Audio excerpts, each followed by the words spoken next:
வாங்க வாங்க போய் சொன்னா 500 போய் சொன்னா 500 போய் சொன்னா வாங்க 500 வாங்க போய் சொன்னா 500 போய் யார் சொன்னா போய் 500. ஏமாறுறது போங்க பார்க்கலாம். போய் தம்பி சொன்னா 500. நிஜமாவே போய் சொன்னா 500 ரூபாய் தருவியா? ஆமா அங்கிள் 5 போய் சொன்னீங்கன்னா 500 ரூபாய் அங்கிள். 5 போய் சொன்னா 500 ரூபாயா? எப்படி ஏமாத்த போறான்னு பாருங்க அந்த பையன். தம்பி நான் போட்டிக்கு ரெடி. ஆனா அங்கிள் உண்மையா சொல்லிட்டீங்கன்னா நீங்க 100 ரூபாய் எனக்கு தந்துறணும். அதுக்கெல்லாம் நான் ரெடி. இங்க பார் ரெடியா இருக்கும் பார். காசு இந்தா இந்தா. பிரச்சனை கேளு. Okay uncle. ஃபர்ஸ்ட் கேள்வி உங்களுக்கு எத்தனை கல்யாணம் ஆயிக்குது? 5 கல்யாணம் ஆயிருக்குது. அங்கிள் ஃபர்ஸ்ட் கேள்விக்கு தப்பா சொல்லிட்டீங்க uncle. Super uncle.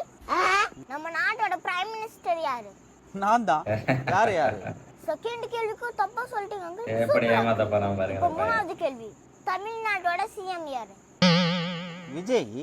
Uncle super uncle. Fourth क्वेश्चनக்கு ஆன்சர் தப்பா பண்ணிட்டீங்களே. டேய் தம்பி 3 क्वेश्चन தான்டா கேட்டுக்கறேன். அங்கிள் ஆன்சர் கரெக்ட்டா சொல்லிட்டீங்க அங்கிள். 100 ரூபாய் எனக்கு தான். தப்பே ஏமாத்திட்டு போயிட்டான். Tata bye by.